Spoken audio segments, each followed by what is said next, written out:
हाँ भाई, नमस्कार सभी को गुड आफ्टरनून। सभी का प्राचीन इतिहास की क्लास में स्वागत है। इससे पहले वाली क्लास में सातवाहन वंश स्टार्ट कर दिया था।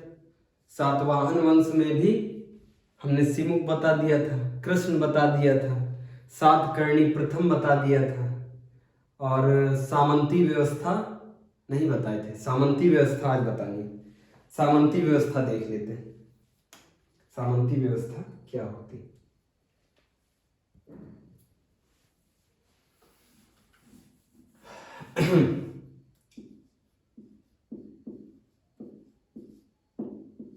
सामंती व्यवस्था। सामंती व्यवस्था की शुरुआत कब से हुई? सातवाहन वंश से। इस व्यवस्था का आरंभ इसी वंश से हुआ। ये बात क्लियर है? अब समझना सामंती व्यवस्था होती है। एग्जाम्पल,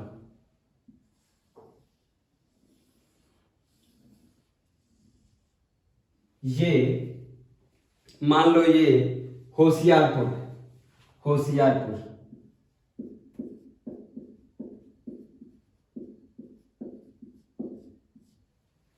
होशियारपुर का कोई राजा है। ये क्या है? होशियारपुर। ये होशियारपुर है और इसका राजा मान लो कोई है जिसका नाम है हरिश्चंद्र।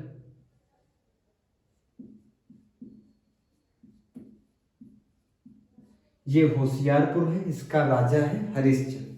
ठीक, यहां तक आया समझ में? इसके पास एक ब्राह्मण आया और राजा से कहने लगा थोड़ी जमीन दे दो। राजा से कहने लगा थोड़ी जमीन दे दो रहने के लिए। अगर आप हमें ब्राह्मण समझते हैं, अगर आप हमसे खुश हैं तो थोड़ी जमीन अपने राज्य में दे दीजिए। होशियारपुर है ये पूरा होशियारपुर है। एक ब्राह्मण आया, उसने क्या कहा? राजा हमें थोड़ी जमीन दे दीजिए। राजा ने कहा ठीक है, आपने हमारे वहां यज्ञ कराया है, आपको ये वाला टुकड़ा हम दे देते हैं अपने राज्य का। होशियारपुर का ये वाला टुकड़ा आपको दे देते हैं। इन्होंने कहा ठीक है। ये किसको दे दिया? एक ब्राह्मण को। फिर एक बौद्ध भिक्षु आया। इसने कहा तुमने उनको दिया है, हमको क्यों नहीं दिया? इन्होंने कहा ठीक है, तुमको भी दे देते हैं, एक टुकड़ा तुम ले लो। जो बौद्ध भिक्षु होते थे वो तो बड़े उदारवादी होते थे। उनको समाज से ज्यादा मोह माया नहीं होती थी। लेकिन ये जो ब्राह्मण है, इसको तो लगाव है और इसकी इच्छा भी है कि आगे चल के हम राजा बन जाए। इसकी ये भी इच्छा है। बौद्ध भिक्षु तो यहाँ पे शांति व्यवस्था बनाएगा।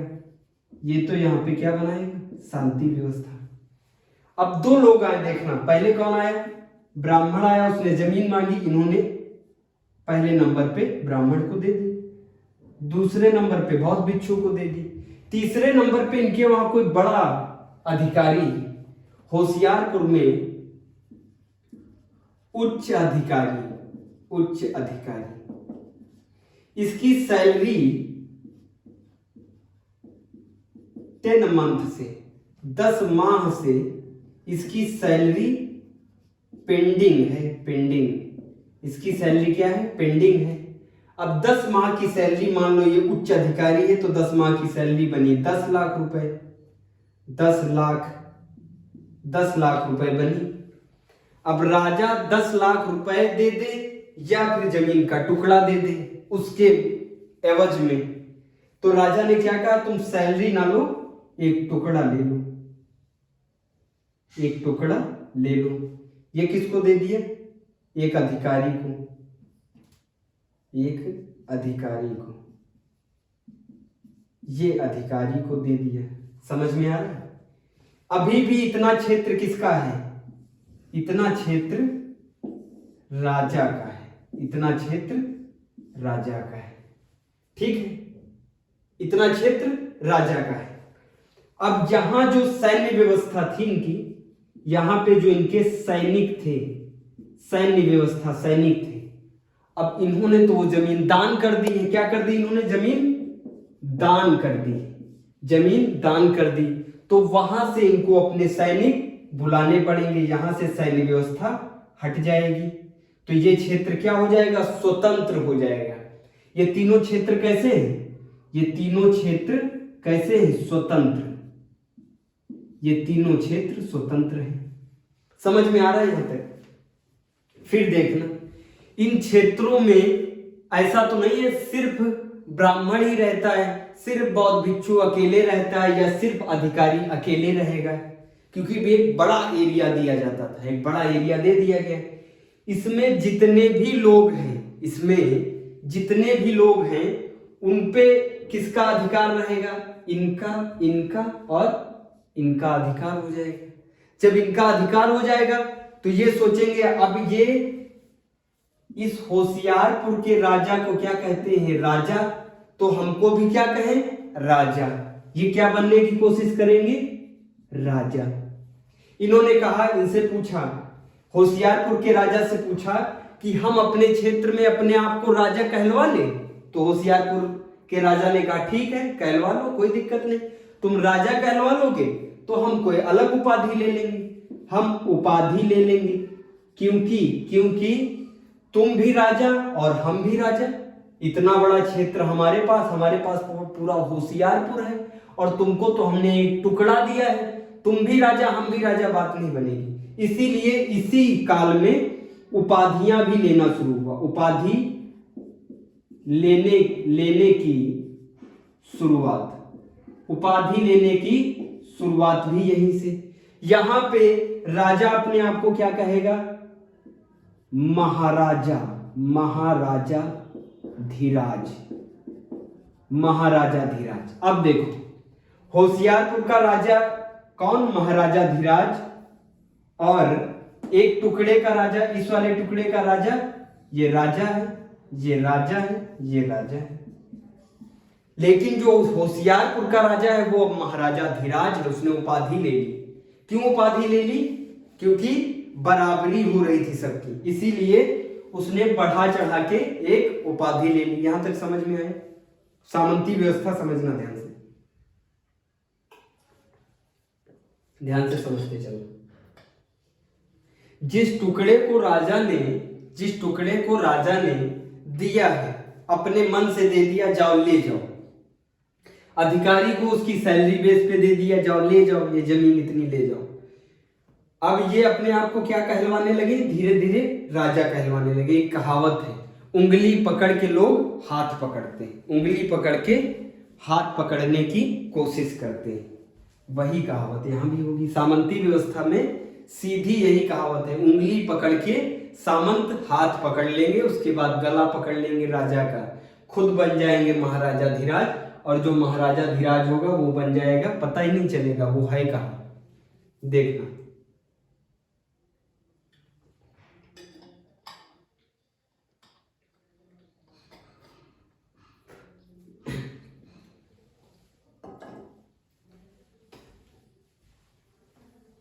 यहां तक आया समझ में?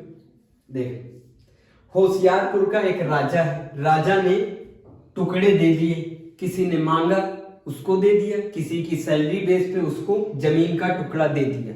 उसने कहा महाराजा जी, राजा जी, हम अपने आप को भी राजा कहलवा ले। उसने कहा ठीक है, कहलवा लो। कहा तुम राजा कहलवा लो, हम एक नई उपाधि ले लेंगे जिससे हम तुमसे डिफरेंट दिखें, जिससे हम तुमसे डिफरेंट दिखें। यहीं से उपाधियों का भी आरंभ हुआ। कहां से? सातवाहन वंश से उपाधियों का आरंभ हुआ। समझते जाना, ध्यान से समझते जाना। देखो, अब ये इस टुकड़े का राजा है। जब ये इस टुकड़े का राजा है तो ये धीरे धीरे क्या रखना शुरू करेगा? कुछ सैनिक भी रखेगा, कुछ सैनिक रखेगा, कुछ अधिकारी भी रखेगा, कुछ अधिकारी भी रखेगा। राजा इसको क्या कहते हैं? सामंत। राजा इसको क्या कहते हैं? सामंत। वो अपनी एरिया में राजा है, लेकिन वो मेन राजा के लिए जो हस्तिनापुर का राजा है उसके लिए ये क्या है? सामंत। उसके लिए ये क्या है? सामंत। अब ये सामंत देखो क्या कर रहा है, इस टुकड़े में ये सेना रख रहा, सैनिक, अधिकारी रख रहा है। अब अधिकारी क्या कहेगा? जब तक ये हस्तिनापुर का राजा मजबूत है, शक्तिशाली है, जब तक ये शक्तिशाली है, हस्तिनापुर बोल रहे, होशियारपुर, जब तक होशियारपुर का राजा शक्तिशाली है तब तक ये सामंत है, तब तक ये सामंत है। जैसे ही राजा कमजोर पड़ा, उसका बेटा आया, इस राजा का जो बेटा आया वो कमजोर हो गया, मान लो सपोज वो कमजोर है, उसका मन है लड़ाई मार ना करके आराम से जीवन व्यतीत हो। राजा का बेटा कैसा है? कमजोर है, बड़ा कमजोर है राजा का बेटा। अब बताओ ये सामंत उठ खड़े होंगे? नहीं उठ खड़े होंगे। अब ये सामंत कहेंगे कहां का राजा, कहां का महाराजा धीराज, हम नहीं जानते किसी को, ये तो हमारे बाप का है, ये जो क्षेत्र है ये हमारे पिताजी हमको दे के गए थे, हमको राजा नहीं दिए, हमको हमारे पिताजी दे के गए थे, हमारे पास हमारी सेना है, हमारे पास हमारे अधिकारी हैं, अब हम खुद राजा से लड़ जाएंगे, महाराजा धीराज से। इनके बेटे से कौन लड़ जाएगा? ये सामंत। ये सामंत किससे लड़ जाएगा? इनके बेटे से। दो चीजें हो सकती, जब लड़ाई होगी तो कोई जीतेगा और कोई हारेगा, कोई जीतेगा और कोई हारेगा। अगर ये सामंत जीत गया, अगर ये सामंत जीत गया तो होशियारपुर किसके कब्जे में? सामंत के कब्जे में। होशियारपुर किसके कब्जे में? सामंत के कब्जे में। अगर हार गया तो ये वाला क्षेत्र किसके कब्जे में? इनके बेटे के कब्जे में। लेकिन भाई 50-50 चांस है। कई बार क्या देखा गया कि सामंत हार भी गए और कई बार देखा गया सामंत जीत भी गए। मान लो ये सामंत क्या हुआ? जीत गया। हम कह रहे हैं ये सामंत जीत गया। जब ये जीत गया तो ये क्या बन गया? होशियारपुर का राजा बन गया। इसी को कहते हैं सामंती व्यवस्था। राजा ने अनुदान में किसी जमीन का टुकड़ा दिया, किसी को, अधिकारी को, ब्राह्मण को, बौद्ध भिक्षु को। उसने उस जगह पे राजा के अधीन रहकर शासन करना शुरू किया। स्टार्टिंग में उसके अधीन रह के, हमने बताया ना, उसके अधीन रह के। जब होशियारपुर का शक्तिशाली राजा होता था जिसने इनको जमीन का टुकड़ा दिया, तो ये क्या कहते थे? अरे आप ही हमारे माई बाप हैं, आपके शरण में ही हम क्या कर लेंगे? छोटा मोटा राज चला लेंगे। जब उनका बेटा कमजोर हुआ तो उनपे धावा बोल दिया। धावा बोल के पूरा होशियारपुर इनके कब्जे में। यही है सामंती व्यवस्था, यही है सामंती व्यवस्था, यही सामंती व्यवस्था है।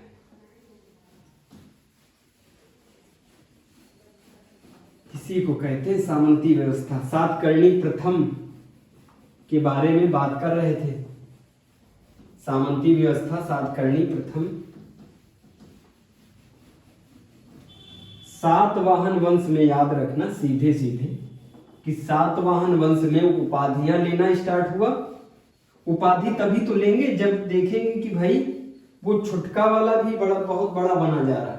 वो जो छुटका वाला है जिसको हमने छोटा सा टुकड़ा दिया है वो भी अपने आप को राजा कह रहा है, और हम होशियारपुर के राजा इतने बड़े, हम भी अपने आप को राजा कह रहे हैं। तो कहेंगे नहीं, अब राजा नहीं कहेंगे, अब एक उपाधि ले लेंगे, राज, महाराजा धीराज, विक्रमादित्य, ऐसी उपाधियां लेना स्टार्ट करेंगे। सातकर्णी प्रथम के बारे में पढ़ रहे थे, देखिए सातकर्णी प्रथम की जानकारी हमें नानाघाट अभिलेख बताया था, हमने नानाघाट अभिलेख बताया था। सातकर्णी प्रथम के बारे में पढ़ रहे थे। सामंती व्यवस्था बीच में समझना जरूरी था, इसलिए समझ लिए। फिलहाल तो हम सातकर्णी प्रथम के बारे में ही पढ़ रहे थे। ईमानदारी से। सातकर्णी प्रथम, सातकर्णी प्रथम के बारे में पढ़ रहे थे। सातकर्णी प्रथम की जानकारी, जो सातकर्णी प्रथम राजा है, इस राजा की जानकारी हमें नानाघाट अभिलेख से मिलती है। देखिए बड़ा बड़ा लिखते हैं, इस राजा की जानकारी हमें नानाघाट अभिलेख से मिलती है।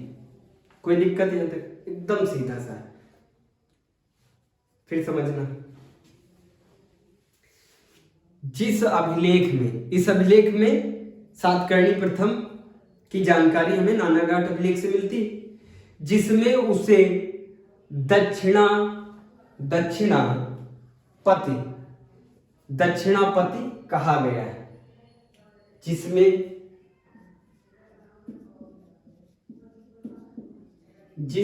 इसे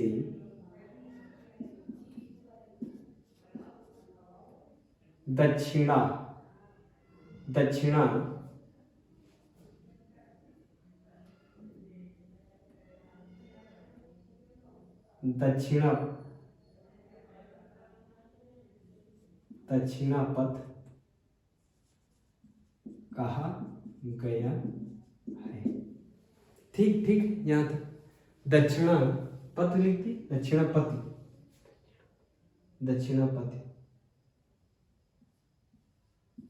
दक्षिणापति कहा गया है। यहां तक क्लियर है? फिर देखना, सातकर्णी प्रथम ने आंध्र प्रदेश के पास अमरावती को अपनी राजधानी बनाया। सातकर्णी प्रथम ने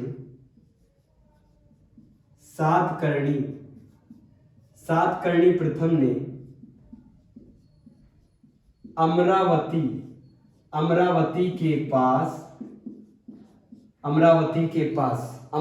के पास आंध्र प्रदेश के पास अमरावती को सातकर्णी प्रथम ने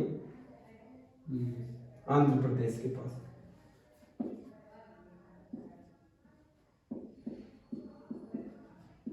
आंध्र प्रदेश रख करके लिखिए।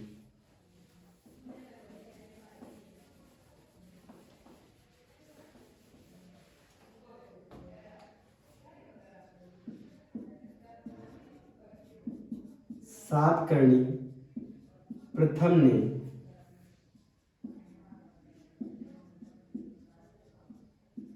आंध्र प्रदेश के पास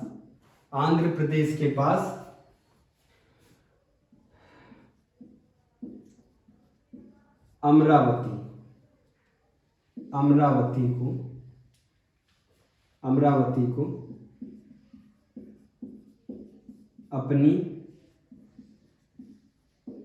राजधानी बनाता है।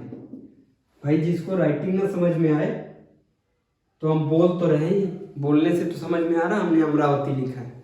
अमरावती को अपनी राजधानी बनाता है। समझ में आ रहा है यहां तक? इसका बेटा, इसका उत्तराधिकारी, सातकर्णी प्रथम का बेटा होता है हाल।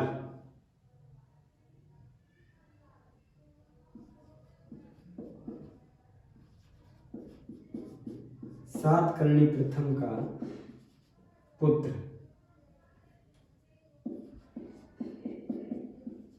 है हाल। हाल के बारे में ज्यादा नहीं पढ़ना है, इसका नाम ही क्या है? हाल है। या सातकर्णी प्रथम का उत्तराधिकारी है, ये तो हम समझ गए। ये तो हम समझ गए, ये किसका उत्तराधिकारी है? सातकर्णी प्रथम का पुत्र है, उसका उत्तराधिकारी है।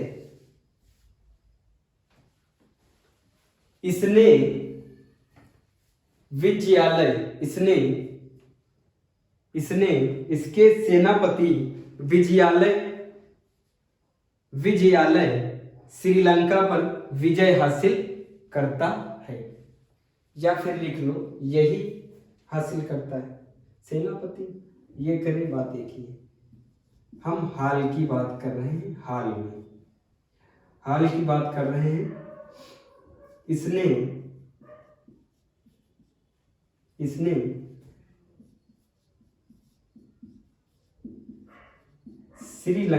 श्रीलंका पे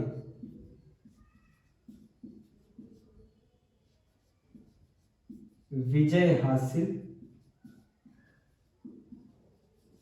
की। इसने श्रीलंका पर विजय हासिल की। यहां तक नोट डाउन कर लो फटाफट, फिर आगे बताते हैं। हाल का हो गया हाल। अब देख लो सबसे इंपॉर्टेंट, गौतमीपुत्र सातकर्णी। गौतमीपुत्र सातकर्णी के बारे में देखते हैं। Gautamiputra Satakarni most important ruler of Satavahana वंश। गौतमीपुत्र सातकर्णी सबसे प्रतापी शासक है।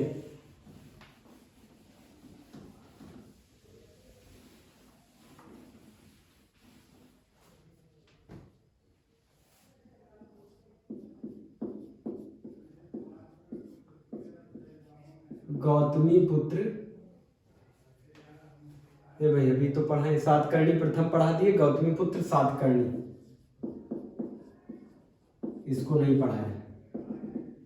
गौतमीपुत्र सातकर्णी इस वंश का सबसे प्रतापी शासक, इस वंश का सबसे प्रतापी शासक। इसके समय उत्तर भारत के विदेशी आक्रमणकारियों से संघर्ष हुआ। इसके समय सातवाहन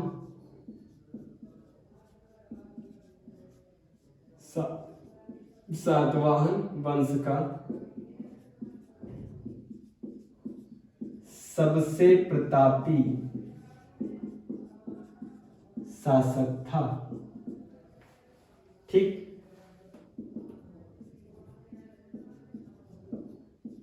इसके समय हमने आपको पहले ही बताया था, जब मौर्य साम्राज्य का पतन हुआ, मौर्य साम्राज्य का पतन हुआ, जैसे ही मौर्य साम्राज्य का,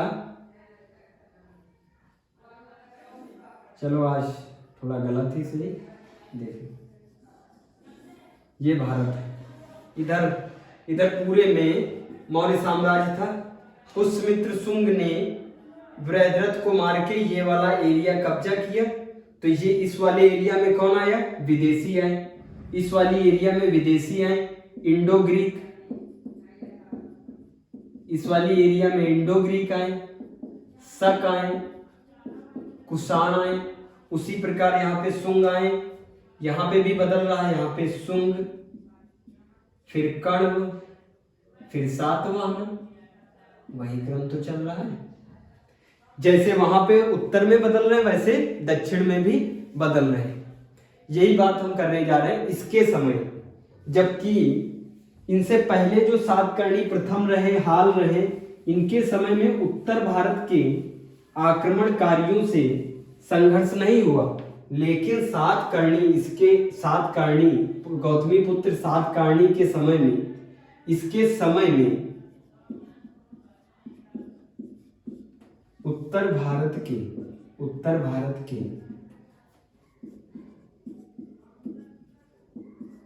विदेशी आक्रमणकारियों से संघर्ष, वो भी पढ़ाएंगे भाई। इंडो ग्रीक पढ़ाएंगे, सबसे पहले सोने के सिक्के चलाने वाले इंडो ग्रीक को पढ़ाएंगे, ठीक है। शक पढ़ाएंगे, शकों की 5 शाखाएं थी, 3 शाखा महत्वपूर्ण है, ठीक है, शक पढ़ाएंगे। कुषाण डिटेल में पढ़ाएंगे, कुषाण मोस्ट इंपॉर्टेंट है क्योंकि उन्होंने शुद्ध सोने के सिक्के चलाए थे।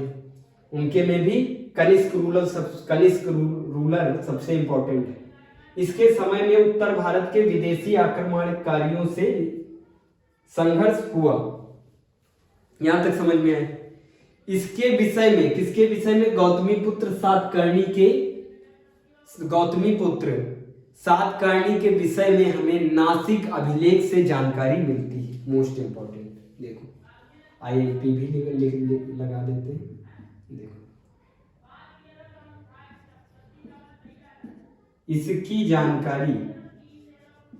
जानकारी किसकी? गौतमी पुत्र सातकर्णी की जानकारी हमें नासिक अभिलेख से मिलती है। नासिक अभिलेख से मिलती है।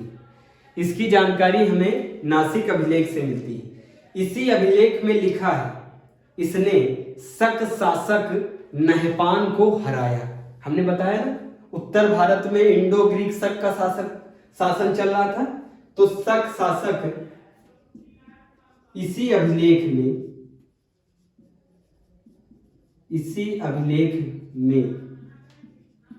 हमें जानकारी मिलती है कि इसने शक शासक नहपान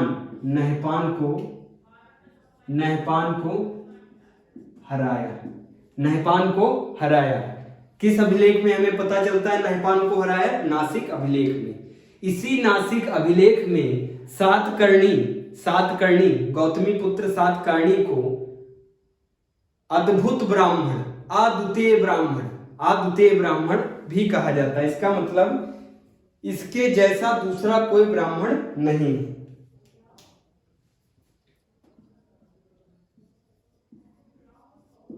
इसी अभिलेख में हमें जानकारी मिलती है।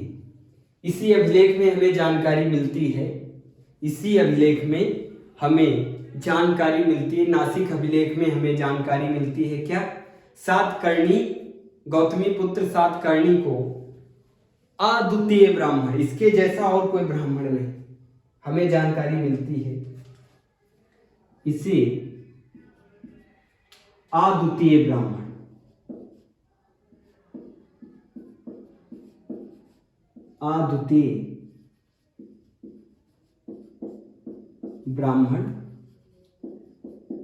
कहा जाता है। अद्वितीय ब्राह्मण का मतलब इसके जैसा दूसरा कोई ब्राह्मण नहीं। यहां तक आया समझ में? अब देख लेना गौतमी पुत्र सातकर्णी की उपाधि। ये जो गौतमी नाम लिखा है ना, गौतमी, ये इनकी माता का नाम है। इससे पता चलता है कि महिलाओं की स्थिति इस समय ज्यादा बुरी तो नहीं रही होगी। आगे चल के देख लेंगे कितनी बुरी रही है स्थिति महिलाओं की। गौतमी पुत्र सातकर्णी की उपाधियां, क्या क्या उपाधि ली इसने? बताया ना, सातकर्णी प्रथम के समय से उपाधियां स्टार्ट हो गई। सातवाहन वंश में उपाधियों का स्टार्टअप शुरू। उपाधियां किसकी? गौतमी पुत्र सातकर्णी की। इसे विंध्य नरेश,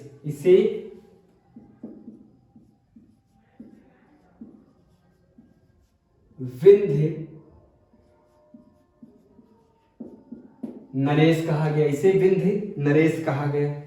इसे वेंकट स्वामी, इसे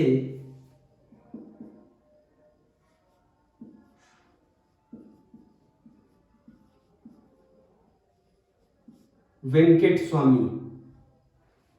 स्वामी, इसे राज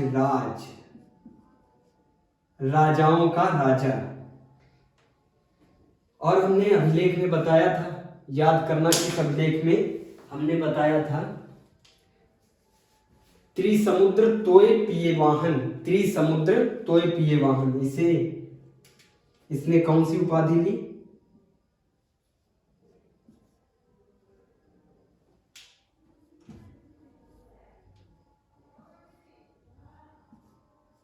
त्रिसमुद्र तोय पिए वाहन। इसका वाहन 3 समुद्रों का पानी पीता है। इसका वाहन 3 समुद्रों का पानी पीता है, हमने बताया था। इधर देख लो, इस वाले समुद्र का, इस वाले समुद्र का और इस वाले समुद्र का। इधर क्या है? अरब सागर, हिंद महासागर, बे ऑफ बंगाल की खाड़ी का सागर, बे ऑफ बंगाल।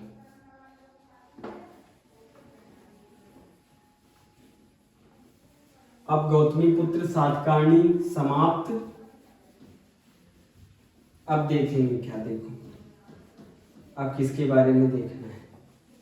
गौतमीपुत्र सातकर्णी देख लिया। अब वशिष्ठिपुत्र पुलवामी, वशिष्ठिपुत्र पुलवामी, वशिष्ठिपुत्र पुलवामी, वशिष्ठिपुत्र पुलवामी।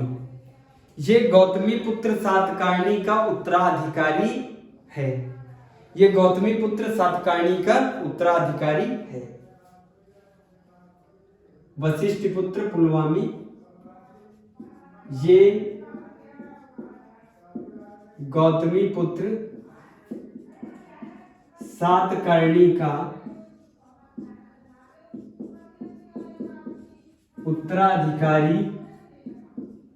उत्तराधिकारी था। यहां तक आया समझ में? इसने दक्षिण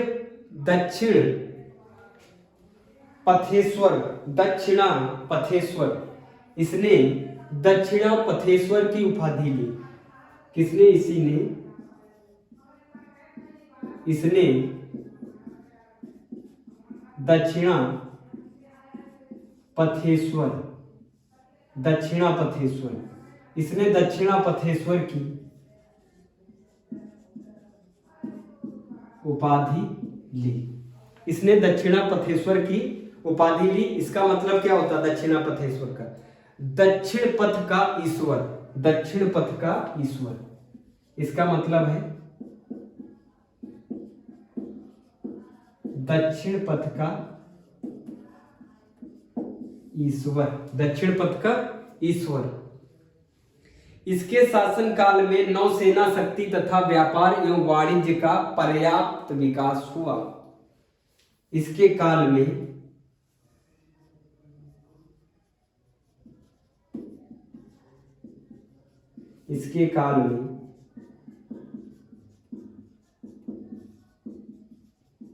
नौसेना शक्ति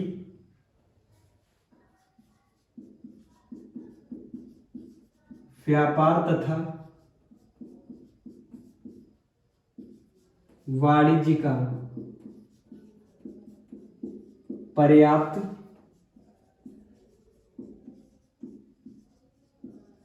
विकास हुआ। इसी के समय में अच्छा खासा विकास हुआ। क्या है समझ में? फिर देखना, दूसरा रूलर डालो, यज्ञ श्री पुत्र सतकर्णी, यज्ञ श्री पुत्र सतकर्णी,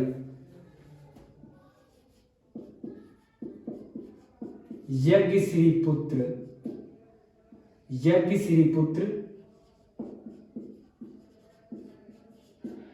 सातकर्णी, यज्ञ श्री पुत्र सातकर्णी। इसके शासन काल में सातवाहन वंश की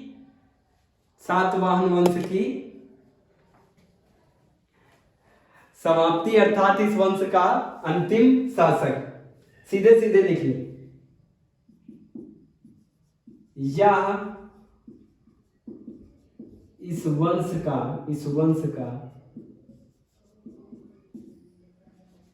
अंतिम शासक था, या इस वंश का अंतिम शासक था। इसके सिक्के पर नाद का, इसके सिक्के पर नाव का अंकन है। यज्ञ श्री पुत्र सातकर्णी में, ये मोस्ट इंपॉर्टेंट है, लगा देते IMP। इसके सिक्के पर नाव का अंकन है। यहां तक देखो, नोट डाउन करो फटाफट। इसके सिक्के पर नाव का अंकन है। इसके सिक्के पर नाव का अंकन है। अभी टाइम तो बाकी, नोट डाउन करो फटाफट। अब हेडिंग डालो, सातवाहन कालीन समाज।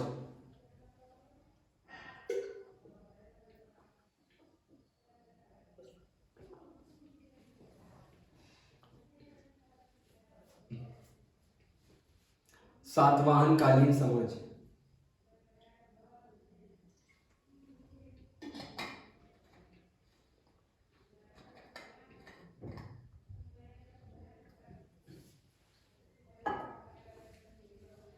जब भी समाज देखेंगे तो जाति वर्ण, हमने पहले ही बताया, जैसे ही समाज आ जाए लिखने को, अरे भाई आप मेंस की तैयारी भी कर सकते हैं। ये जो पढ़ा रहे हैं आज के जमाने, अब जो ट्रेंड चल रहा है एग्जाम का, उसमें फैक्ट से कम और कथन से ज्यादा क्वेश्चन आते हैं। फैक्चुअल क्वेश्चन कम और कॉन्सेप्ट से ज्यादा आते हैं। कॉन्सेप्ट को पकड़ के नहीं चलेंगे तो एग्जाम कोई नहीं निकलेगा, चाहे छोटा हो चाहे बड़ा हो। अब तो सब में पूछते हैं इनमें से कौन सा कथन गलत है, और सबसे ज्यादा टारगेट करते हैं समाज पे, सबसे ज्यादा टारगेट करते हैं एग्जाम में समाज पे। और समाज जब भी आए तो पहले वर्ण व्यवस्था को पकड़ो, महिलाओं की स्थिति को पकड़ो, फिर वहां पे व्यवस्था कैसी थी, सामंती व्यवस्था है कैसी व्यवस्था, इसको पकड़ो। समाज में क्या क्या है, इन चीजों को फटाफट पकड़ना चाहिए।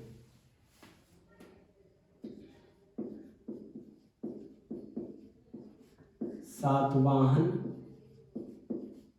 कालीन समाज। कितना टाइम हो गया, नेक्स्ट लेक्चर में कराते क्या, ये 37 हो गया, समय लग जाएगा। हाँ, तो नेक्स्ट लेक्चर में ये सातवाहन कालीन समाज नेक्स्ट लेक्चर में देख लेते हैं। इस वाले में काफ़ी टाइम लग जाएगा, ये यहीं तक करते हैं। नेक्स्ट वाले लेक्चर में सातवाहन कालीन समाज देख लेते हैं। नोट डाउन कर लो सब लोग।